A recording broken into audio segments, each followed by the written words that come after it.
यामध्ये इकॉनॉमीमध्ये खूप काही गोष्टी घडतील. स्पेसिफिकली पुढच्या 3-4 वर्षामध्ये ग्लोबल क्रायसिस पण येण्याचे चान्सेस आहेत.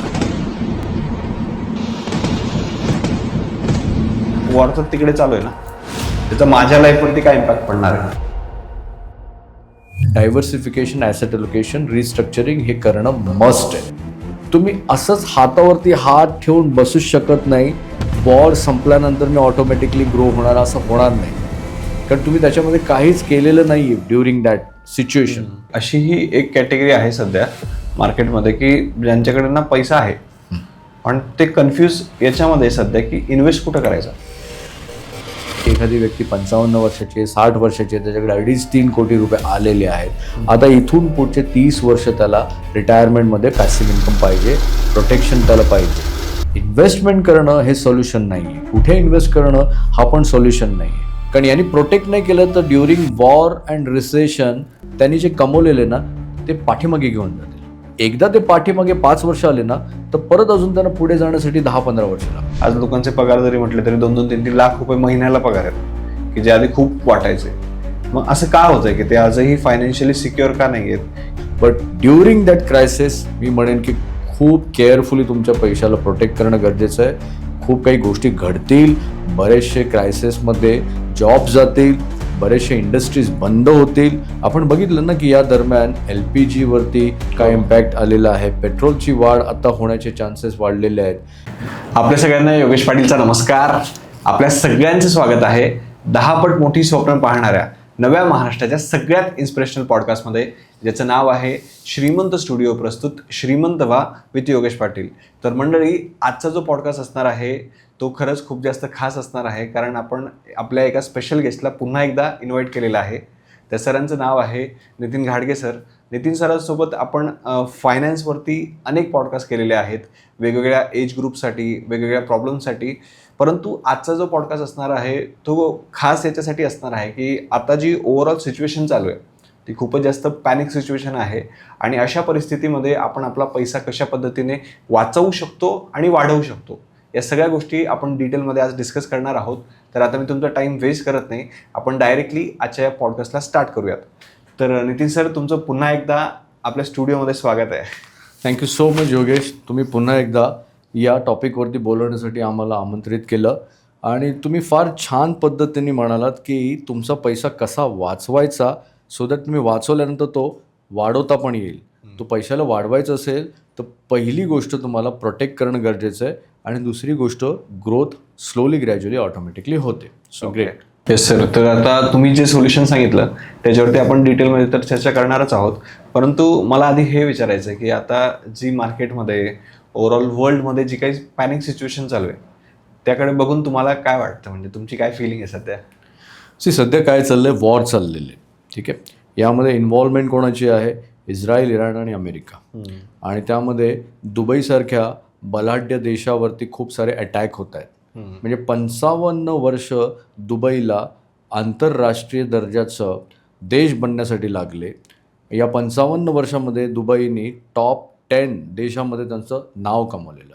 अशा देशाला डिस्ट्रॉय केलेलं आहे, आणि त्यांच्या 4 मोठ्या पिलरवरती त्यांनी अटॅक केलेला आहे. तर ही गोष्ट तसं बघायला गेलं तर खरंच भयंकर आहे. यामध्ये इकॉनॉमीमध्ये खूप काही गोष्टी घडतील. स्पेसिफिकली पुढच्या 3-4 वर्षामध्ये ग्लोबल क्रायसिस पण येण्याचे चान्सेस आहेत. अशा सिच्युएशनमध्ये गेल्या 5 वर्षामध्ये जेवढ्या पण लोकांनी फायनान्शियल मार्केटमध्ये ब्लाइंडली इन्व्हेस्ट केलेलं आहे, यांना त्यांचा पैसा प्रोटेक्ट करणं अत्यंत गरजेचं आहे. तो भविष्यामध्ये याच क्रायसिसमधून त्यांना एक मोठी अपॉर्च्युनिटी मिळेल, आणि त्या अपॉर्च्युनिटीनंतर जर तुम्ही बघितलं 4-5 वर्षामध्ये त्यांचे पैसे, त्यांची ॲसेट, त्यांचे वेल्थ 4 पटीने, 5 पटीने, 10 पटीने पण ग्रो होतील. बट ड्युरिंग दॅट क्रायसिस मी म्हणेन की खूप केअरफुली तुमच्या पैशाला प्रोटेक्ट करणं गरजेचं आहे. खूप काही गोष्टी घडतील. बरेचसे क्रायसिसमध्ये जॉब जातील, बरेचसे इंडस्ट्रीज बंद होतील. आपण बघितलं ना की या दरम्यान LPG वरती काय इम्पॅक्ट आलेला आहे. पेट्रोलची वाढ आता होण्याचे चान्सेस वाढलेले आहेत. त्याचसोबत इम्पोर्ट एक्सपोर्ट या बिझनेसेसवरती इम्पॅक्ट झालेले आहेत. महागाई वाढलेली आहे, आणि लोकांचे जॉब गेल्या कारणाने लोकांना बऱ्याच गोष्टी आहेत की त्यांचे EMI पण चाललेले आहेत. तर गोष्टी या पद्धतीने भयंकर होतील. तुम्हाला याच्यासाठी प्रिपरेशन करणं अत्यंत गरजेचं आहे. पण मग जो एक आपल्या घरातला कर्तबगार व्यक्ती असतो, म्हणजे जो कमावता व्यक्ती असतो असं आपण म्हणूयात, की मेनली ज्याचं एज समजा 40+ असतं, त्याची समजा पुण्यासारख्या मुंबईसारख्या सिटीत जर तो राहत असेल तर 1-1.5 लाख रुपये सॅलरी चालू आहे, मुलांचं शिक्षण वगैरे चालू आहे, पण त्याचं असं म्हणणं पडतं की यार वॉर तर तिकडे चालू आहे ना, त्याचा माझ्या लाईफवरती काय इम्पॅक्ट पडणार आहे. बरोबर. मी तर सेटल आहे, समजा आता ज्यांना जॉब नाही लागत आहे, जे नवीन आहेत त्यांची गोष्ट वेगळी, पण मी ऑलरेडी सेटल आहे, कमवतोय, व्यवस्थित सगळं चालू आहे, मग मला काय टेन्शन घ्यायची गरज आहे. सो अशा सिच्युएशनमध्ये बघा, वॉर कुठल्याही देशामध्ये चालू असतं. वॉर जी स्थिती आहे ही फक्त त्या देशापुरती मर्यादित नाही, याचा इम्पॅक्ट संपूर्ण देशावरती व्हायला सुरुवात होतो. कारण आज जर ग्लोबली बघितलं तर आपण रिसोर्सफुल कंट्री मानले जातो. दॅट मीन्स आपण जर बिझनेसेस इथे करत असू तर याचा इम्पॅक्ट तिकडच्या देशामध्ये पण होतो, तिकडच्या बिझनेसेसचा इम्पॅक्ट इथे पण होतो.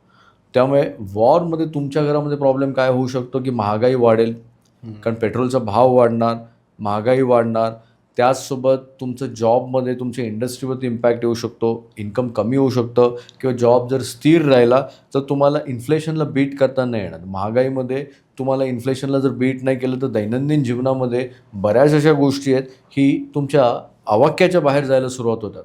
अशा सिच्युएशनमध्ये जर तुम्ही प्रॉपर वेल स्ट्रक्चर्ड नसाल, इन्व्हेस्टमेंट्स पण तुमच्या रिस्कवरती असतील, तर ग्लोबल क्रायसिसमध्ये काय होतं की आज तुम्ही स्टॉक मार्केटमध्ये बघितलं, भारतीय स्टॉक मार्केटमध्ये तुम्हाला काय जाणवलं, 28 फेब्रुवारीनंतर जे सेन्सेक्स होतं हे जवळपास 10,000 पॉईंटने आता खालती आलेले.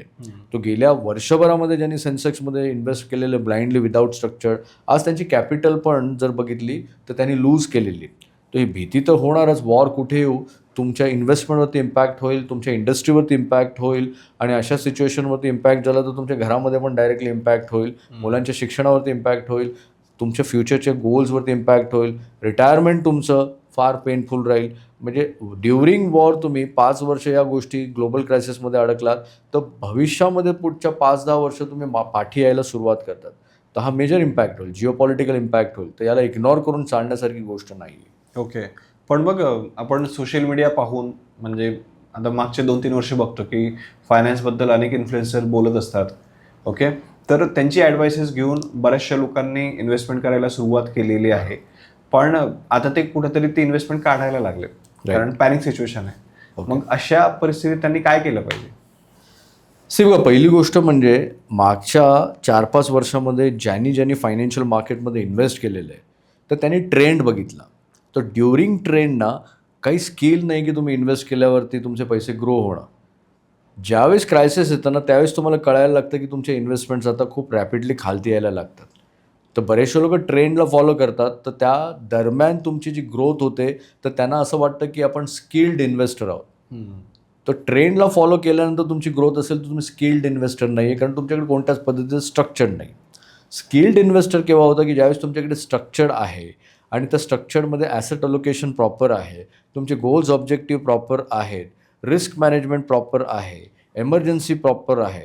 तर या स्ट्रक्चरला फॉलो करताना तुम्हाला ना भीती नाही होत आणि तुम्ही पॅनिक सिच्युएशनमध्ये कोण येतं की ज्यांनी रँडम इन्व्हेस्टमेंट केलेलं आहे, ब्लाइंड इन्व्हेस्टमेंट केलेलं आहे, ट्रेंडला फॉलो केलेलं आहे, ट्रेंडनी त्याला थोड्या वेळासाठी ग्रोथ दिलेली, पण आता ही ग्रोथ कायमची नाही आहे. आता त्याच्यात घसरण जी होते ही खूप मोठ्या प्रमाणामध्ये होते. त्या घसरणीला थांबवण्यासाठी ना तुम्हाला स्ट्रक्चर करणं फार गरजेचं आहे. ज्यांनी कोणी पॅनिक सिच्युएशनमध्ये सेल केलेलं ना त्यांची वेल्थ आता डिस्ट्रॉय होणार. तर इथे पॅनिक न होता पहिली गोष्ट अंडरस्टँड करा, आत्तापर्यंत जे काही लॉसेस झालेले आहेत ना, हे लॉसेस जे आहेत ना याला केअरफुली अंडरस्टँड करा. इथून पुढे खालती अजून जास्त लॉसेस तुम्हाला झालेले नाही पाहिजे. एक्झिट करणं हा सोल्युशन नाही आहे. इथून तुम्हाला एका चांगल्या एक्सपर्टकडे जाणं गरजेचं आहे जो तुमच्यासाठी स्ट्रक्चर्ड बनवेल. त्यांनी काय होईल की तुमच्या फायनान्शियल मार्केटमध्ये समजा इक्विटीमध्ये तुमचा 50% जो पोर्शन आहे हा थोडासा तो कट डाऊन करून तो डेट मार्केटमध्ये किंवा लिक्विड कॅश बेस इन्व्हेस्टमेंटमध्ये घेऊन येईल त्या स्ट्रक्चरमध्ये. त्यांनी काय होईल की तुमच्याकडे आता अपॉर्च्युनिटी क्रिएट होईल. ज्यावेळेस तुमच्याकडे लिक्विड आणि डेट या दोन्ही कॅटेगरी आहेत त्यावेळेस या अशा सिच्युएशनमध्ये तुम्हाला अपॉर्च्युनिटी देखील मिळेल. एक एक्झाम्पल देतो, आमच्याजवळ एक क्लायंट आलेला 2013मध्ये त्यांनी आमच्याकडे प्लॅनिंग केलेलं. ड्युरिंग क्रायसिस ज्यावेळेस 2020 होतं त्यावेळेस त्याचा डेटचा पोर्टफोलिओ जवळपास 60% होता. ओके, त्या 60%च्या पोर्टफोलिओमध्ये जर ज्यावेळेस क्रायसिस आलं कोविडच्या दरम्यान, त्या 60%मधून परत 25 ते 30% हळूहळू स्ट्रॅटेजिकली इक्विटीमध्ये मॅनेज फंडमध्ये डायव्हर्ट करण्यात आलेली. आणि त्याच्यानंतर आज 2026मध्ये त्या व्यक्तीला जर बघितलं तर त्याची वेल्थ, त्याचं नेटवर्क 4x ग्रो झालेलं. ज्याच्याकडे स्ट्रक्चर्ड आहे ती व्यक्ती पॅनिक नाही होणार. पॅनिक कोण होतं की ज्याच्याकडे कोणत्याच पद्धतीचं स्ट्रक्चर्ड प्लॅनिंग नाही आहे, कोणत्याच पद्धतीचं प्रोसेस नाही आहे, सिस्टम नाही आहे. कारण रँडम इन्व्हेस्टमेंट करून तुम्ही वेल्थ क्रिएट नाही करू शकत. रँडम इन्व्हेस्टमेंटनी फक्त फार फार तुम्ही ट्रेंड जो पण चालतोय तोपर्यंत तुम्हाला गेन मिळेल. पण ट्रेंड जर एकदा वेडावाकडा झाला, जसं आता झालं, आपण बघितलं गेल्या वर्ष दीड वर्षामध्ये ट्रेंड वेडावाकडा झाला. आता अशा सिच्युएशनमध्ये तुम्ही ऑब्झर्व करा, फायनान्शियल मार्केट कालच्या गुढीपाडव्याच्या दिवशी 2,500 पॉईंटनी खालती आलं, आज परत दुसऱ्या दिवशी 1,000 पॉईंटनी वरती आलं. मग साधी कॉमन सेन्सची गोष्ट आहे की 104 ताप काल होता, ती व्यक्ती आज ठणठणीत बरी झाली, परत उद्या 104 त्याला ताप येतोय, परत ती दुसऱ्या दिवशी ठणठणीत बरी होते. हे लक्षण चांगलं नाही आहे. हे लक्षण क्लॅरिटी तुम्हाला देते की इकॉनॉमीमध्ये बरंच काही अजून घडायचं बाकी आहे. अशा सिच्युएशनमध्ये तुम्ही मार्केट प्रिडिक्ट करण्यापेक्षा स्ट्रक्चर्ड बनवा. स्ट्रक्चर्ड बनवून तुमच्या ज्या काही ॲसेट्स आहेत ना त्याला प्रोटेक्ट करा. म्हणजे अत्यंत भयंकर गोष्ट हीच आहे. म्हणजे बऱ्याचशा लोकांना जिओपॉलिटिकल गोष्टींमध्ये इंटरेस्ट नसतो. जसं तुम्ही क्वेश्चन केला की वॉर तर दुसऱ्या देशामध्ये चाललं आहे, माझ्या देशामध्ये त्याचं काय झळ बसणार आहे. तर तुम्ही जर जिओपॉलिटिकल इन्क्लाइन नसणार ना तर एक्झॅक्टली या गोष्टी कशा पद्धतीने घडतात हे तुम्हाला कळणार नाही. मी एका पॉडकास्टमध्ये एक इन्सिडेंट सांगितलं. 2019 पासून एक मॅसिव्ह क्लास सुपर ॲक्टिव्ह आहे. रिसेंटली 2025मध्ये स्वित्झर्लंडमध्ये डेवॉस नावाचं एक कंट्री आहे, त्या कंट्रीमध्ये हे मॅसिव्ह इलाइट बिलेनियर भेटले आणि त्यांनी 99% मिडल क्लास लोकांचं फ्युचर काय असायला पाहिजे हे डिसाईड केलं. व्हॉट दे डिसाईड की 99% लोकांचं हेल्थ आणि वेल्थ आपल्याला कंट्रोल करता आली पाहिजे. इट इज नॉट सरप्रायझिंग की आजही ग्लोबली जर बघितलं तर 3% लोकांकडे 70% लोकांची वेल्थ कंट्रोल केलेली. तर या ग्रुपने काय डिसाईड केलं आहे की 3 गोष्टी या मिडल क्लास लोकांकडे थ्रो करायचा, जेणेकरून त्यांची बॅड हेल्थ आणि त्यांच्याजवळ असलेली सफिशियंट वेल्थ आपल्याकडे येईल. हे 3 गोष्टी काय? Lots of information, lots of foods and lots of drugs. तुम्ही ऑब्झर्व करा की आज सोशल मीडियावरती खूप सारे इन्फॉर्मेशन आहे. लोक गेम्स आणि याच्यामध्ये फार बिझी आहेत आणि फूड्स आउटलेट फार आहेत आणि ड्रग्स पण जर बघितलं तुम्ही आज अमेरिका आणि इंडियासारख्या देशामध्ये मेडिसिन्स स्काय रॉकेटवरती सेल होत आहेत. तर अशा सिच्युएशनमध्ये स्ट्रक्चर्ड बनवून चला सो दॅट तुमची वेल्थ प्रोटेक्ट. इवन बऱ्याचशा देशातल्या CIA एजंटनी त्यांच्या देशातल्या टॉप 1% मिलेनियर लोकांना इन्स्ट्रक्शन्स दिलेले आहेत की तुमच्या ॲसेट्स खूप केअरफुली प्रोटेक्ट करा, अदरवाईज या वॉरमध्ये तुम्हाला खूप मोठं फायनान्शियल लॉस होईल. स्ट्रक्चर्ड बनवावं ज्यांनी रँडम इन्व्हेस्टमेंट केलेले आहेत त्यांनी. ओके.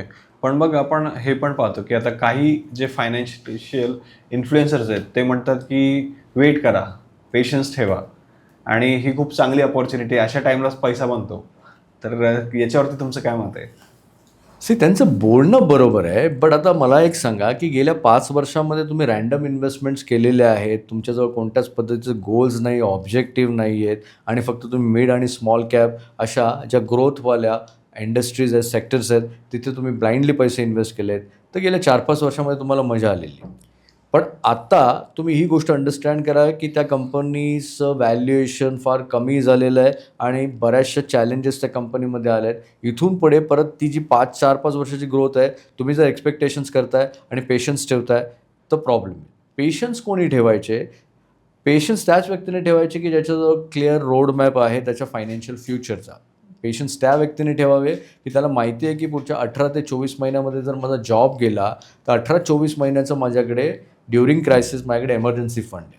पेशन्स कोणी ठेवावा की ज्या व्यक्तीचं इन्शुरन्स प्रोटेक्शन प्रॉपर आहे, त्याच्याकडे टर्म पॉलिसी प्रॉपर आहे, त्याचा हेल्थ इन्शुरन्स प्रॉपर आहे, त्याच्याकडे ॲक्सिडेंटल प्रॉपर आहे, त्याच्याकडे क्रिटिकल इलनेस प्रॉपर आहे, सो दॅट लव्ह वनला कोणाला काही झालं तर ते प्रोटेक्शन प्रॉपर आहे. पेशन्स कोणी ठेवायचं? ज्याला त्याचे गोल्स आणि ऑब्जेक्टिव्ह फार क्लिअर आहे, त्या ऑब्जेक्टिव्हसाठी तो इन्स्पायर आहे, त्याला माहिती आहे की पुढच्या 10 वर्षामध्ये त्याला रिटायरमेंटसाठी 6-7 कोटी जे काही लागणार आहेत आणि 6-7 कोटीतलं EPF माझं एवढं कॉन्ट्रीब्युशन करतो आहे, माझा मॅनेज फंडचं पोर्टफोलिओ मला एवढं कॉन्ट्रीब्युशन करतो आहे आणि पुढच्या 10 वर्षामध्ये वॉर झालं, क्रायसिस झालं तरी पण मी रिबॅलन्सिंग या स्ट्रॅटेजीनी माझ्या गोल्सकडे सहज अचीव करतो. मुलांच्या शिक्षणासाठी, मॅरेजसाठी मला एवढे पैसे लागणार आहे.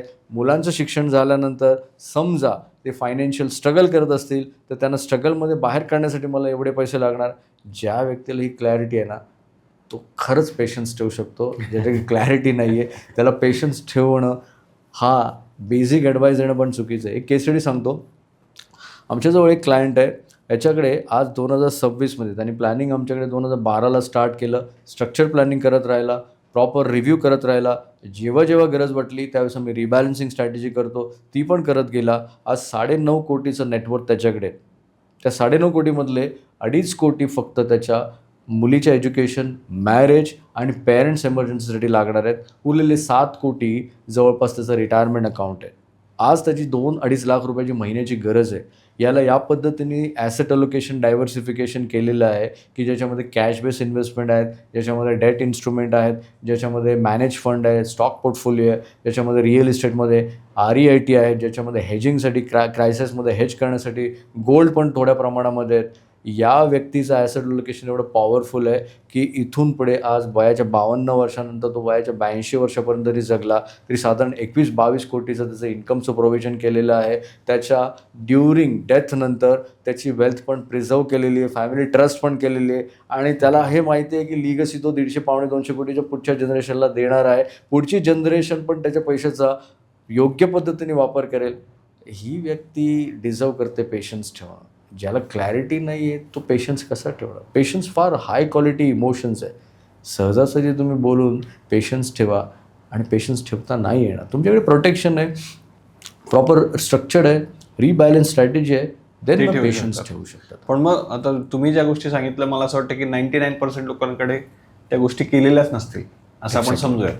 तर त्यांनी काय केलं पाहिजे? त्यांनी करावं स्ट्रक्चर्ड प्लॅनिंग. त्यांनी चांगल्या एक्सपर्टकडे जावं. कारण त्यांनी असं हातावरती हात बसून चालणार नाही ना योगेश. की जर आपल्याकडे स्ट्रक्चर्ड नाही आहे तर आपल्याला ही गोष्ट अंडरस्टँड करायची आहे की 99% लोकांनी केलेलं नाही आहे. आता विषय हा आहे की उरलेलं हे जे काही आयुष्य आहे पुढचे 40-50 वर्ष आपल्याला जगायचं आहे हे 99% लोकांसारखं जगायचं आहे की आपल्याला स्ट्रक्चर्ड बनवून 1% लोकांसारखं आयुष्य जगायचं आहे. स्ट्रक्चर्ड आणि प्लॅनिंग कोण करतं? ज्याला 99% लोकांसारखं आयुष्य एंड नाही करायचं. आज मी बघतो की आज खूप सारे कॉर्पोरेट एक्झिक्युटिव्ज आहेत, आज खूप सारे असे हाय इन्कम प्रोफेशनल्स आहेत, यांच्याजवळ इन्कम चांगलं आहे बट कोणत्याच पद्धतीचं स्ट्रक्चर्ड नाही आहे. पण त्यांना ही गोष्ट पण अंडरस्टँड होते की पुढच्या 5-10 वर्षामध्ये माझ्या इंडस्ट्रीमध्ये, माझ्या जॉबमध्ये, माझ्या सेक्टरमध्ये काही प्रॉब्लेम झाला, कंपनीनी जर डाऊन सायझिंग केलं, कंपनीनी जर रिस्ट्रक्चरिंग केलं, जे चान्सेस आता जास्त वाढत आहेत ड्युरिंग क्रायसिस, तर अशा सिच्युएशनमध्ये माझे फायनान्शियल गोल्स कुठे टॉस नाही झाले पाहिजे.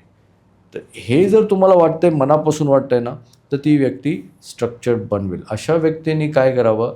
जावं एक्सपर्टकडे. कारण त्यांना 1% व्यक्तीकडे जायचं असेल तर त्याला नॉर्मल सल्ला चालणार नाही, सोशल मीडियावरचा सल्ला चालणार नाही. कारण सोशल मीडियावरती जे आज सल्ले दिले जातात हे सल्ले सगळ्यांसाठी अवेलेबल आहेत.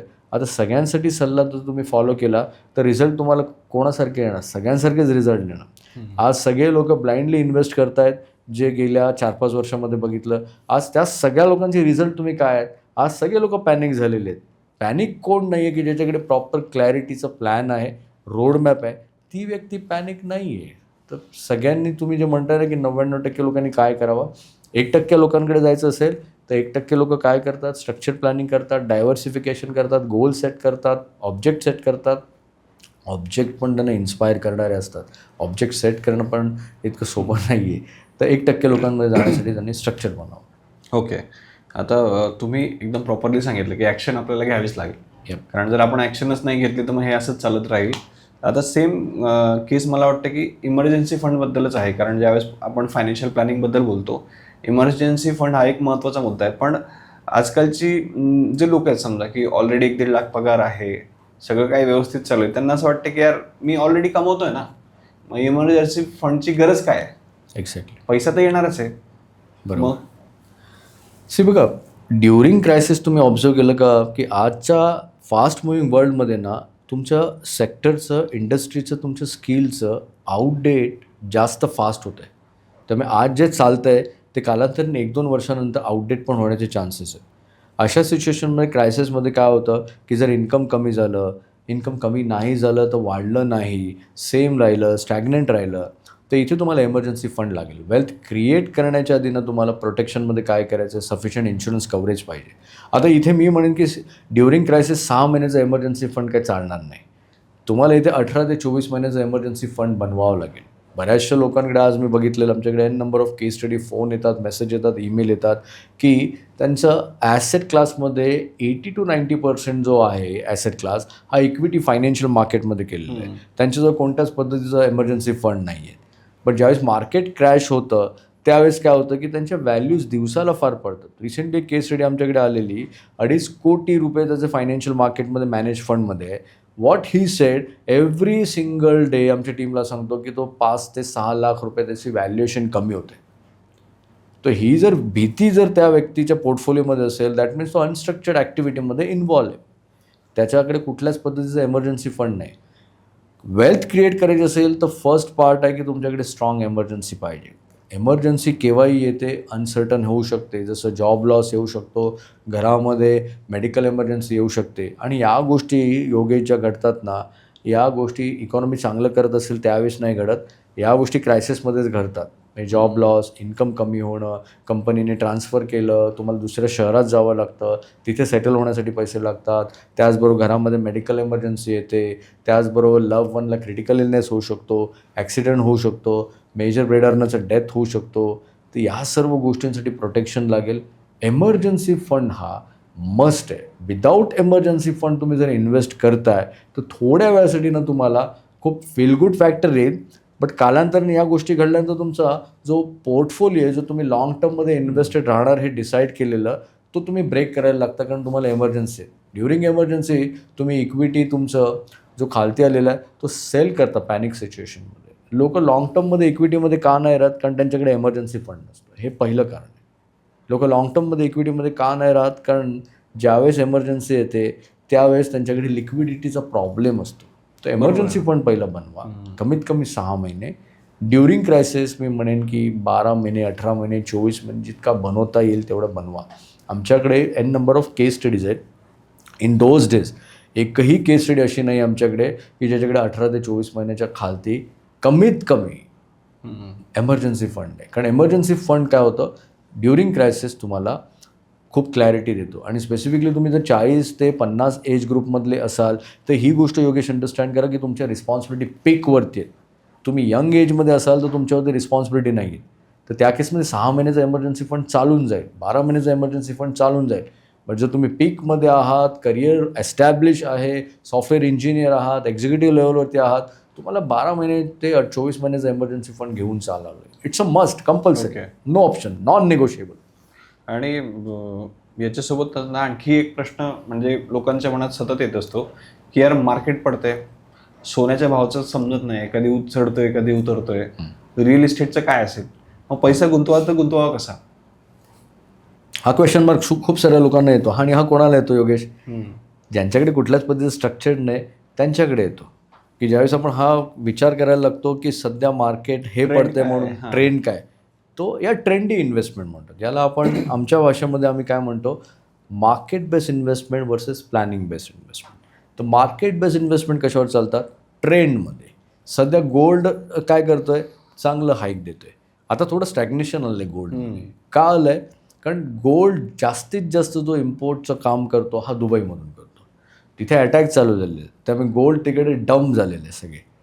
आणि त्यामुळे स्टॅग्नेशन असं आलेलं आहे की तो खालती पण नाही जात आणि प्रॉपर वरती पण नाही जात. एकदा या वॉर स्थितीमधून बाहेर निघालात ना, तर गोल्ड काय काम करतो, क्रायसिस ड्युरिंग क्रायसिस ना हेजचं काम करतो. तर तुमच्या पोर्टफोलिओमध्ये 10%, 5-10%, 15% तुम्ही अशा सिच्युएशनमध्ये गोल्डचं पोर्टफोलिओ असणं फार गरजेचं आहे. गोल्डचं रोल आहे हेज करणं. इक्विटीचा रोल आहे तुम्हाला ग्रोथमध्ये घेऊन जाणं. कॅश बेस्ड इन्व्हेस्टमेंटचा रोल आहे तुम्हाला ही आता अपॉर्च्युनिटी येते ना त्या अपॉर्च्युनिटीमध्ये हे करणं. आता आमच्याकडे अशा काही केस स्टडीज आहेत की डेली बेसिसवरती त्यांच्या फायनान्शियल मार्केटमध्ये, स्टॉक मार्केटमध्ये इन्व्हेस्टमेंट होतात अशा स्ट्रॅटेजी सेट केलेल्या आहेत. ओके. हे का करता आलं? कारण त्यांच्याकडे कॅश बेस्ड इन्व्हेस्टमेंट लाखो करोड रुपये, आणि लाखो करोडो रुपये केव्हा बनले, ज्यावेळेस त्यांनी चांगलं केलं त्यावेळेस त्यांना ही गोष्ट माहिती होती, हे जे चांगलं केलं आहे हे वाईट पण होणार आहे. तर त्यांचा जो पोर्टफोलिओचा बेंचमार्क होता त्या बेंचमार्कप्रमाणे त्यांना जास्त मिळालेले आहेत. बेंचमार्क समजा 10-12% होता, त्यांना 18-20% मिळालेले आहेत. तर उरलेले 8-10% जे जास्त होते ना, हे त्यांनी त्याच वेळी कॅश बेसमध्ये रिबॅलन्सिंग केली. आत्ता त्यांना खूप सारी अपॉर्च्युनिटी होते. म्हणजे प्रत्येक दिवसाला जर फायनान्शियल मार्केट करेक्शन होतं आहे, जस्ट इमॅजिन करा, डेली ऑटोमेशन सेट केलेलं आहे, डेली बेसिसवरती इन्व्हेस्टमेंट्स होत आहेत ड्युरिंग क्रायसिस, वीकली बेसिसवरती इन्व्हेस्टमेंट होत आहेत, क्वार्टरली बेसिसवरती, मंथली बेसिसवरती इन्व्हेस्टमेंट्स होत आहेत. तर या सर्व अपॉर्च्युनिटी ग्रॅब करण्यासाठी कॅश बेस इन्व्हेस्टमेंट अपॉर्च्युनिटी देते. अजून एक डेट इन्स्ट्रुमेंट आहे. डेट इन्स्ट्रुमेंट का ड्युरिंग क्रायसिस? कारण ज्यावेळेस मार्केट करेक्शन होतं त्यावेळेस डेट इन्स्ट्रुमेंट तुम्हाला चांगले फिक्स रिटर्न देतात. तर डेट इन्स्ट्रुमेंट तुमच्या ओव्हरऑल नेटवर्क पोर्टफोलिओला ना स्टेबल करतो. ओके. म्हणजे प्रत्येक ॲसेट क्लासनं काही ना काहीतरी गुणधर्म आहे. फक्त ग्रोथच्या पाठी धावणं पण चुकीचं आहे. त्यानंतर रिअल इस्टेटकडे जर वळलं तर रिअल इस्टेट कोणतं घेता त्यावरती डिपेंड करतं. रिअल इस्टेट तुम्हाला आता ग्रोथ पण देतो आहे, रिअल इस्टेट तुम्हाला टॅक्स बेनिफिट पण देणार आहे, रिअल इस्टेट तुम्हाला अजून एक महत्त्वाची गोष्ट आहे, इन्कम पण प्रोड्यूस करतो. जर तुम्ही रेसिडेन्शियलमध्ये आहात, कमर्शियलमध्ये आहात, तुम्ही REITमध्ये आहात, तुम्हाला इन्कम प्रोड्यूस करतो. आता खूप सारे इन्फ्लुएन्सर ॲडवायझर जे आहेत हे काय म्हणतात की म्युच्युअल फंडमध्ये फक्त इन्व्हेस्ट करा आणि रिअल इस्टेटमध्ये इन्व्हेस्ट करू नका. मला एक सांगा योगेश, म्युच्युअल फंड कोण मॅनेज करतं? तिथे एक फंड मॅनेजरची टीम असते. मग तुम्ही हा का नाही विचार करत की तुम्हाला रिअल इस्टेटमध्ये इन्व्हेस्ट करताना एक्सपर्ट रिअल इस्टेटमध्ये त्यांचा का नाही सल्ला घेत? कारण इथे तुम्ही मॅनेज फंडमध्ये जिकडे इन्व्हेस्ट करता तिथे ऑलरेडी टीम आहे. देन मग इथे रिअल इस्टेटमध्ये पण तुम्हाला इंडिव्हिज्युअल लेवलवरती इन्व्हेस्ट नाही करायचं, की खूप एक्सपर्ट टीम आहे त्यांच्यासोबत जाऊन रिअल इस्टेटमध्ये इन्व्हेस्ट करायचं.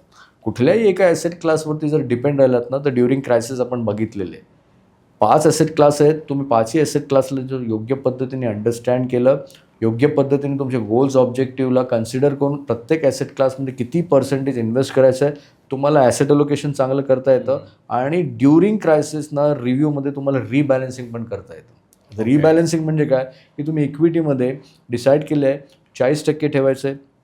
ड्युरिंग क्रायसिस तुमचं 40%चं इक्विटी खालती आलं आणि ते 30% झालं.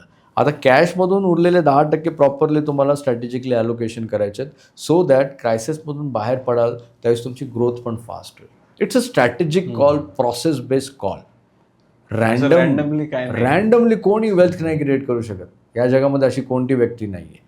रँडमली फक्त दोन ट्रेंड वाढतोय ना त्यावेळेस थोडंसं मजा येते. तुम्हाला लाँग टर्म आणि मॅसिव्ह वेल्थ क्रिएट करायची असेल, थोडं ऑटोबायोग्राफी वेल्दी लोकांची अंडरस्टँड करा. ते ट्रेडिशनली स्ट्रक्चर्ड इन्व्हेस्टमेंटमध्ये फोकस करतात. डायव्हर्सिफिकेशन की सक्सेस असते त्यांची. ओके. येस. अनिकेत एकदा हे स्टॉप करा. किती मिनिट झाले? सर, आता जी काही सिच्युएशन आहे त्यामध्ये आपण म्हणतोच आहे की लोक खूप पॅनिक आहेत. एकतर त्यांना पैसा वाचवायचा आहे आणि दुसरी गोष्ट वाढवायचं आहे. तर सध्या कशावरती मेन फोकस केला पाहिजे? म्हणजे आपली जी काही वेल्थ आहे ती प्रोटेक्शनवरती फोकस केला पाहिजे की ती वाढवायवरती फोकस केला पाहिजे? योगेश बघा, याच्यामध्ये 2 कॅटेगरी असतील. एक पहिली कॅटेगरी आपण अंडरस्टँड करू की गेल्या 5 वर्षामध्ये त्यांची चांगली वेल्थ, त्यांनी सफिशियंट वेल्थ क्रिएट केलेली, म्हणजे साधारण 50 लाखापासून 1 कोटीपर्यंत. यांचा प्रायमरी रोल आहे की जे काही गेल्या 4-5 वर्षामध्ये 10 वर्षामध्ये त्यांनी क्रिएट केले ना याला प्रोटेक्ट करणं. कारण यांनी प्रोटेक्ट नाही केलं तर ड्युरिंग वॉर अँड रिसेशन त्यांनी जे कमवलेले ना ते पाठीमागे घेऊन जातील. एकदा ते पाठीमागे 5 वर्ष आले ना तर परत अजून त्यांना पुढे जाण्यासाठी 10-15 वर्ष लागतील. तर यांच्यासाठी पहिलं प्रोटेक्शनसाठी त्यांना स्ट्रक्चर्ड जे काही जातं आहे ती पडझड आता त्यांना तिथे थांबवायची. पडझड थांबवण्यासाठी त्यांना पहिली गोष्ट डायव्हर्सिफिकेशन, ॲसेट अलोकेशन, रिस्ट्रक्चरिंग हे करणं मस्ट आहे. तुम्ही असंच हातावरती हात ठेवून बसूच शकत नाही, वॉर संपल्यानंतर मी ऑटोमॅटिकली ग्रो होणार असं होणार नाही. कारण तुम्ही त्याच्यामध्ये काहीच केलेलं नाही आहे ड्युरिंग दॅट सिच्युएशन. तर इथे तुम्हाला ते रिबॅलन्सिंग, प्रोटेक्शन या गोष्टी करावं लागेल. दुसरी कॅटेगरी आहे की यांनी आता सुरुवात केलेली त्यांच्या फायनान्शियल लाईफची, यांनी सफिशियंट काही क्रिएट नाही केलेलं आहे. यांच्यासाठी एक अपॉर्च्युनिटी आहे की त्यांनी इन्कम जर चांगलं असेल, प्रॉपर मॅनेजमेंट केलेलं असेल, पैसे सेव्ह करतायत, देन अगेन स्ट्रक्चर करा आणि रेग्युलर इन्व्हेस्टमेंट करण्यासाठी ही चांगली 2 कॅटेगरी आहेत. प्रोटेक्शन करणं हे ज्यांनी ऑलरेडी क्रिएट केलं आहे त्यांच्यासाठी, कारण यांनी जर प्रोटेक्ट प्रॉपर केलं तर नेक्स्ट 4-5 इयर्समध्ये त्यांची ग्रोथ फास्ट होईल, ज्यांनी ऑलरेडी गेल्या 5 वर्षामध्ये खूप मेहनत केलेली आहे. यांना पण बेनिफिट मिळतील, बट पहिली जी कॅटेगरी आहे त्यांच्यापेक्षा जास्त बेनिफिट नाही मिळणार. तर प्रोटेक्शन हा फार महत्त्वाचा आहे. तुम्ही ऑब्झर्व करा, तुम्ही लायनला ऑब्झर्व केलं की ज्यावेळेस त्याला शिकार करायची असेल तर तो 2 स्टेप पाठी येतो, आणि ते 2 स्टेप पाठी आल्यानंतर तो अटॅक खूप फास्ट करू शकतो. ड्युरिंग क्रायसिस 2 स्टेप पाठी येणं म्हणजे जे काय तुम्ही रँडम इन्व्हेस्टमेंट केलेलं आहे त्याच्यात पडझड फास्ट होते ना. प्रोटेक्ट करायचं आहे इक्विटीमधून, कॅश बेस इन्व्हेस्टमेंट आणि डेटमध्ये या. थोडासा portion, I am not saying की सगळा घेऊन यायचा आहे, जेणेकरून थोडासा पोर्शन आल्यानंतर ना तो थोडासा पोर्शन पुन्हा आता डायव्हर्स करायचं आहे हळूहळू सिस्टमॅटिकली इक्विटीमध्ये. हे पुढचे वर्षभर 2 वर्ष जर करत राहिलं ना, त्याच्यानंतर क्रायसिस आणि या सर्व गोष्टी आहेत ना, त्या स्मूथ झाल्यानंतर 4-5 वर्षामध्ये तुमची वेल्थ 2x 3x 4xनी ग्रो होईल. डिपेंड. पण हे सर्व करण्यासाठी ना तुम्हाला एक्सपर्टकडे जावं लागेल. ही स्टेज आहे, इथे एक्सपर्ट लागेल तुम्हाला. नॉर्मल ॲडवायझरचं हे काम नाही आहे. नॉर्मल ॲडवायझर फक्त एकच, तुम्ही मगाशी मला सांगितलं काय, पेशन्स ठेवा. विदाऊट स्ट्रक्चर पेशन्स ठेवणं पण सर्वसामान्य व्यक्तीला चॅलेंजिंग आहे. ते आहे. आणि मला असं वाटतं की अशी ही एक कॅटेगरी आहे सध्या मार्केटमध्ये की ज्यांच्याकडे ना पैसा आहे पण ते कन्फ्यूज याच्यामध्ये सध्या की इन्व्हेस्ट कुठं करायचा. एक्झॅक्टली. ओव्हरऑल सिच्युएशन बघून म्हणजे त्यांचे काय आहे प्लेंटी ऑफ अमाऊंट, पण तो इन्व्हेस्ट कसा करायचा, मग त्याच्यावरती काय गाईड कराल? नाही, आमच्याकडे नंबर ऑफ असे केस स्टडीज येतात रेग्युलर बेसिसवरती, जो तुम्ही क्वेश्चन्स केलेला आहे की याच्याकडे 2.5 कोटी आहेत, 3 कोटी आहेत, या पद्धतीचं त्याच्याकडे फायनान्शियल मार्केटचं पोर्ट किंवा रिटायरमेंटचा एखाद्याकडे पैसा आलेला असेल किंवा रिटायरमेंटचे 2.5-3 कोटी आलेले आहेत. तर या व्यक्तींनी अगेन स्ट्रक्चर्ड करायचं आहे. आपण एक्झाम्पल घेऊया की एखादी व्यक्ती 55 वर्षाची आहे, 60 वर्षाची आहे, त्याच्याकडे 2.5-3 कोटी रुपये आलेले आहेत. आता इथून पुढचे 30 वर्ष त्याला रिटायरमेंटमध्ये पॅसिव्ह इन्कम पाहिजे, प्रोटेक्शन त्याला पाहिजे. या व्यक्तींनी पहिल्यांदा हे कॅल्क्युलेट करावं लागेल की हे 2.5-3 कोटी रुपये यातून मला महिन्याचं उत्पन्न किती लागेल, तर ते स्ट्रक्चरमध्ये लागेल. त्या पद्धतीने पुढचे 25-30 वर्ष मला इन्कमचं प्रोव्हिजन करायचं, पण त्या इन्कममध्ये इन्फ्लेशन पण आता वाढणार.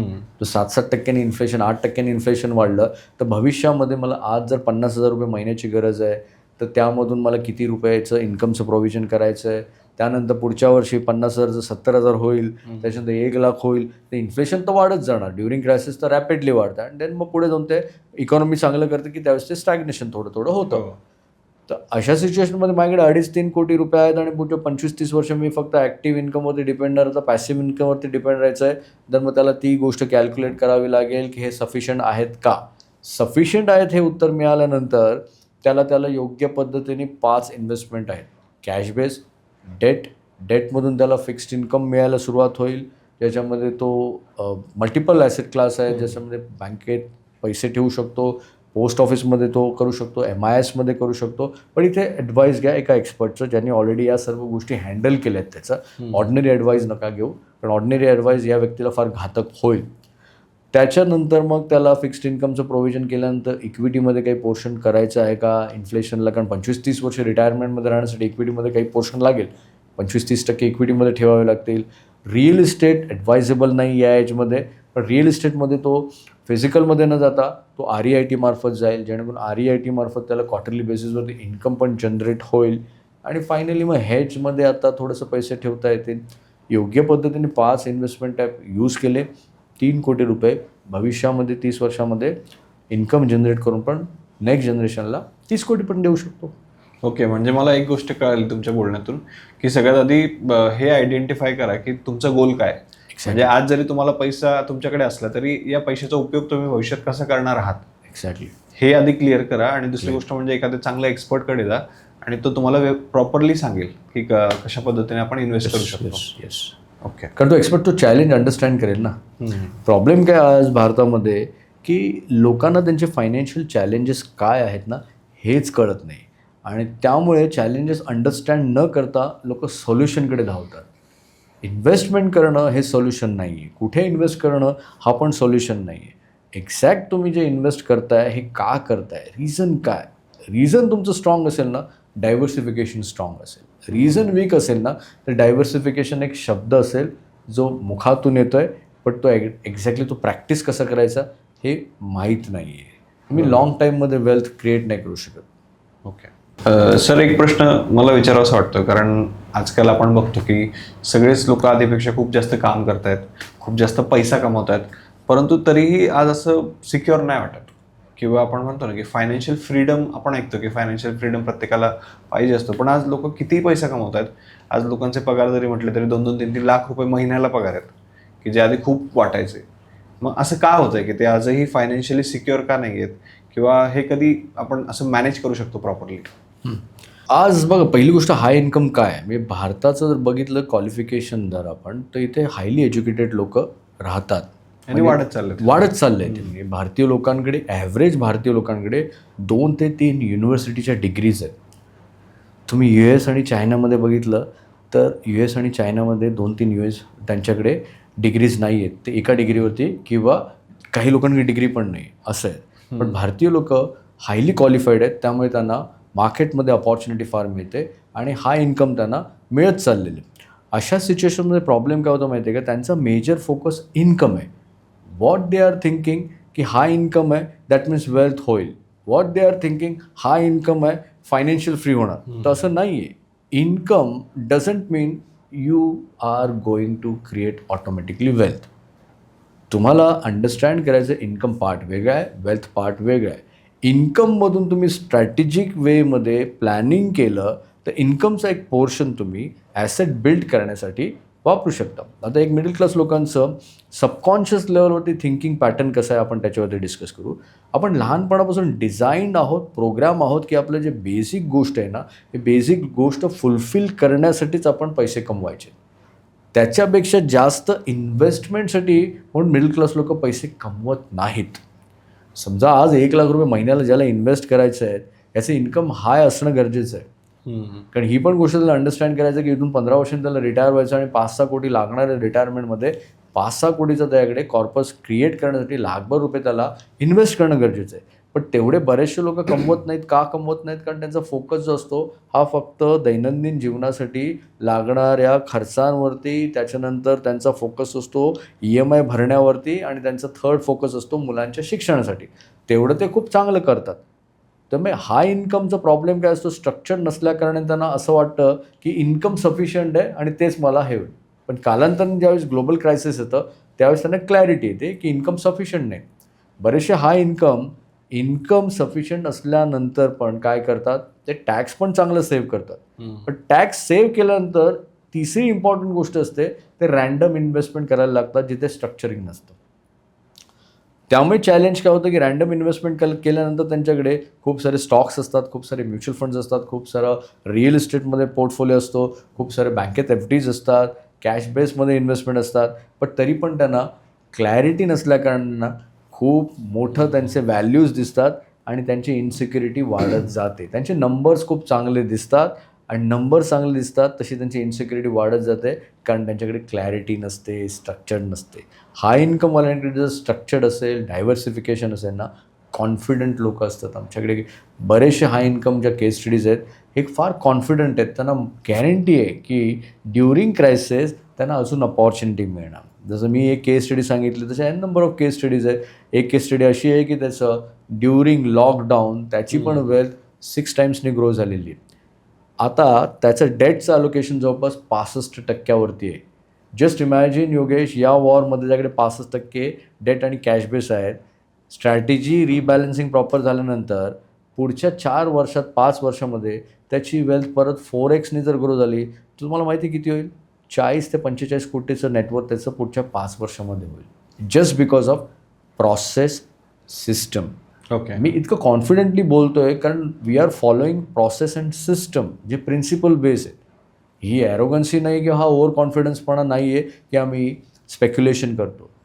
इन्सिक्युरिटी कोणाला येते की जो स्पेक्युलेट करतो, ट्रेंडला फॉलो करतो, रँडम इन्व्हेस्टमेंट करतो, समटाईम ग्रो होतो आणि ट्रेंड चालला नाही की तो ग्रो नाही होत, स्टॅग्नेशनमध्ये तो लॉसेस होतात.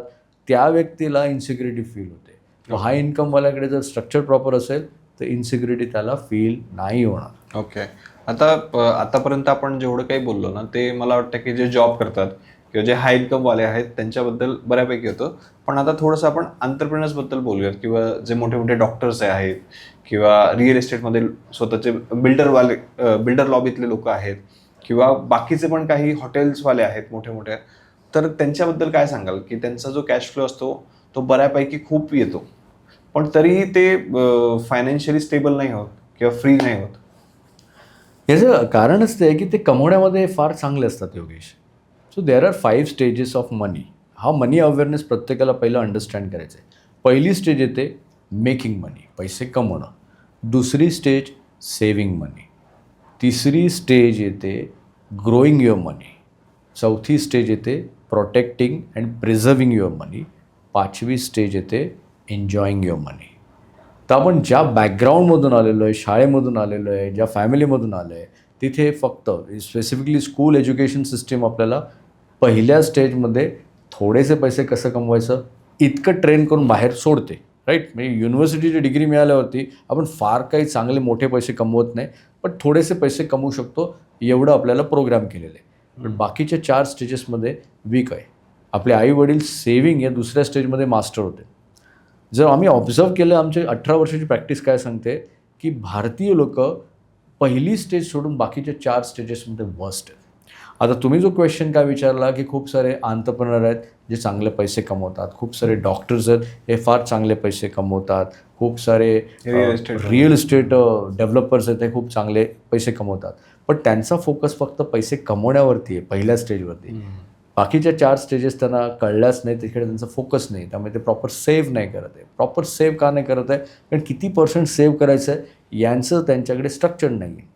ग्रो का नाही करत आहे? कारण ग्रो करण्यासाठी त्यांच्याकडे प्रोसेस आणि सिस्टम स्ट्रक्चर नाही आहे. प्रोटेक्ट आणि प्रिझर्वेशन, बरेचसे लोक आता आमच्याकडे आहेत की त्यांनी ग्रो केलेले आहेत. आता एक डॉक्टर केस स्टडी आमच्याकडे आले, बाय प्रोफेशन न्यूरोसर्जन आहे, जवळपास 70 कोटीची त्यांच्याकडे नेटवर्थ आहे, वेल्थ आहे, पैसे चांगले कमवतात, सेविंग पण चांगलं करतात. बट तिसरी स्टेज आहे ग्रोईंग. त्या स्टेजमध्ये त्यांच्याकडे कोणतंच प्रोसेस नाही आणि सिस्टम नाही आहे. चौथी स्टेज आहे प्रोटेक्ट अँड प्रिझर्व, तिथे पण त्यांचं लक्ष नाही आहे. 5वी स्टेज आहे एन्जॉय करतायत, म्हणजे दॅट मीन्स 5 पैकी 3 स्टेजेसमध्ये ते चांगलं करतायत. 2 स्टेजेस आहेत ना त्यांना फायनान्शियल डिस्ट्रॉय करतील. जर त्यांनी प्रॉपर ग्रो नाही केलं, प्रोटेक्ट नाही केलं, प्रिझर्व नाही केलं, तर ऑल द टाईम त्या डॉक्टरना म्हातारपणी पण काम करावं लागेल. कारण एकच सोर्स ऑफ इन्कम आहे, एकच सोर्स ऑफ इन्कम मेनली तोच आहे, राईट. पण ज्यावेळेस आम्ही त्यांचं स्ट्रक्चर डिझाईन केलं, त्यांना क्लॅरिटी आली. त्या क्लॅरिटीमध्ये काय झालं, 2 मुलींना परत डॉक्टर करायचं आहे, त्यांना डॉक्टर बनवण्यासाठी जवळपास 12 कोटी रुपये लागणार आहेत फ्युचरमध्ये, इन्फ्लेशन वगैरे ॲड केलं तर. त्याचबरोबर त्यांना रिटायरमेंटसाठी त्या डॉक्टरला 40 कोटी रुपये लागणार आहेत पुढच्या 12 वर्षामध्ये, आणि हे सगळे लिक्विडेट लागते. तर अशा सिच्युएशनमध्ये हा इन्कम अर्नरला ज्यावेळेस स्ट्रक्चर्ड मिळतं, क्लॅरिटी येते, खूप चांगल्या पद्धतीने ते वेल्थ क्रिएट करतात, फास्ट क्रिएट करतात. प्रॉब्लेम आहे की त्यांना इन्कम चांगलं असून पण ना क्लॅरिटी नसते कुठे इन्व्हेस्ट करायचं आहे, कारण स्ट्रक्चर्ड नसतं. स्ट्रक्चर्ड नसल्याकारणाने ते पैसे कमवतात, बऱ्याचशा ॲसेट क्लासमध्ये इन्व्हेस्ट करतात, पण त्या ॲसेट क्लासमध्ये स्टक होतात. जसं गोल्डमध्ये खूप साऱ्या डॉक्टर्सना बघितलं, फिजिकल गोल्ड बाय करतात आणि होल्ड करतात. गोल्ड जरी वाढलं तरी पण त्यांच्याकडे फिजिकल गोल्ड आहे, जे कधी सेल करणं त्यांना चॅलेंजिंग होणार. लँडमध्ये खूप सारे डॉक्टर्स इन्व्हेस्ट करतात, रिअल इस्टेटमध्ये ब्लाइंडली इन्व्हेस्ट करतात.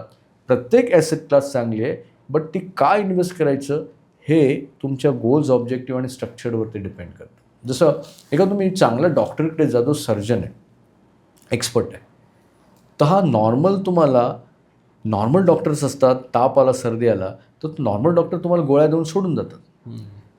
पण जर एक्सपर्टकडे तुम्ही गेल्यावरती तो प्रॉपर तुम्हाला डायग्नोज करणार. डायग्नोज काय करेल, एक्झॅक्ट चॅलेंज काय, प्रॉब्लेम काय, रूट कॉज काय, हे तो सोनोग्राफी करेल किंवा जे काही तुम्हाला चॅलेंजेस आहेत ते सर्व गोष्टी प्रॉपर ॲनालिसिस करेल, चांगलं डॉक्टर. ओके. अँड देन मग सर्जरी करायची, काय करायची हे सोल्युशन देईल, बट रूट कॉजपासून तो काढणार. सिमिलरली तुम्हाला ही गोष्ट अंडरस्टँड करायची, हे जेवढे पण हाय इन्कम अर्नर आहेत त्यांचं जर स्ट्रक्चर असेल ते खूप केअरफुली बाकी सर्व गोष्टी करू शकते. ओके. तर ओव्हरऑल पॉडकास्टमधून मला एक गोष्ट बऱ्यापैकी क्लिअर झाली की आपल्याला स्ट्रक्चर असणं खूप महत्त्वाचं आहे कुठल्याही गोष्टीसाठी, आणि पैशांच्या बाबतीत तर ते 100% असायलाच हवं. तरच मला असं वाटतं की आपण पैशाची जी 5वी स्टेज आहे एन्जॉय करणं, हे चांगल्या पद्धतीने एन्जॉय करू शकतो, लॉंग टर्म पद्धतीने एन्जॉय करू शकतो. आणि नितीन सर, ज्या वेळेस मी तुमच्याशी गप्पा मारतो, पॉडकास्ट करतो तुमच्यासोबत, मला सुद्धा बऱ्याच गोष्टी क्लिअर होतात की काय करायचं आहे, काय नाही करायचं आहे. आणि मला असं वाटतं की आमच्याही ऑडियन्सला बऱ्याच गोष्टी क्लिअर होत असतील. कदाचित ते अजूनही कन्फ्युजनमध्ये असतील आधी, पण मला असं वाटतं की आजचा जो पॉडकास्ट आहे तो बऱ्यापैकी आपण सगळ्याच गोष्टी डिस्कस केलेल्या आहे की सध्याची जी काही पॅनिक सिच्युएशन आहे त्यामध्ये पैसा वाचवायचा कसा आणि दुसरी गोष्ट म्हणजे वाढवायचा कसा. तर खरंच थँक्यू सो मच की तुम्ही पुन्हा एकदा आमच्या स्टुडिओमध्ये आलात. Thank you so much. ॲटलीस्ट या विषयावरती तुम्हाला आमची आठवण आली की योग्य व्यक्ती तुम्हीच असू शकता बोलण्यासाठी, आणि तुम्ही इन्व्हाइट केलं आणि आम्हाला पण खूप चांगलं वाटलं की या टॉपिकवरती बोलायला, तुमच्या ऑडियन्सला सल्ला द्यायला आम्हालाही चांगलं वाटलं. Thank you so much. येस. तर मंडळी, जर तुम्ही अजूनही हा पॉडकास्ट पाहत असाल तर मला असं वाटतं की खरंच तुम्ही तुमच्या पैशांच्या बाबतीत सिरियस आहात. म्हणून मी सुद्धा तुम्हाला एक छोटी गोष्ट सजेस्ट करतो की जर तुम्ही खरंच सिरियस आहात ना तर प्लीज आज डिसिजन घ्या, थोडासा नीट विचार करा. नितीन सरांशी कॉन्टॅक्ट करा की आजपर्यंत माझा पर्सनल एक्सपिरियन्स आहे की त्यांनी आपल्या पॉडकास्टच्या माध्यमातून जे काही क्लायंट्स त्यांच्यापर्यंत पोहोचले होते तर त्यांची खूप चांगली मदत केलेली आहे पैशांच्या बाबतीमध्ये. म्हणून तुम्हालाही जर असं वाटत असेल की यार माझ्याकडे पैसा आहे पण तो कुठं गुंतवायचा मला कळत नाही आहे, मला एका एक्सपर्टची हेल्प हवी आहे, तर मी स्वतः तुम्हाला 100% रिकमेंड करेल की तुम्ही नितीन सरांची आणि त्यांच्या टीमची हेल्प घेऊ शकतात. आजच्या पॉडकास्टमध्ये आम्ही धनश्री मॅमला मिस केलं आहे, तर लवकरच आम्ही पुन्हा एकदा त्यांनासुद्धा या पॉडकास्टमध्ये बोलवणार आहोत. तर सगळ्या शेवटी हेच सांगतो की जर तुम्हाला पैशांच्या रिलेटेड जर नितीन सरांची हेल्प हवी असेल तर त्यांच्या ज्या काही डिटेल्स आहेत त्या मी कमेंट्समध्ये, डिस्क्रिप्शनमध्ये आणि स्क्रीनवरती सुद्धा टाकून देईल. तुम्ही डायरेक्टली त्यांच्या टीमसोबत कॉन्टॅक्ट करू शकतात. आणि लवकरच आपण पुन्हा भेटूया नवीन एपिसोडमध्ये. आणि धनश्री मॅमला सुद्धा आपण इन्व्हाइट करणार आहोत नेक्स्ट पॉडकास्टमध्ये लवकरच. तर थँक्यू सो मच. पुन्हा भेटूया पुढच्या एपिसोडमध्ये.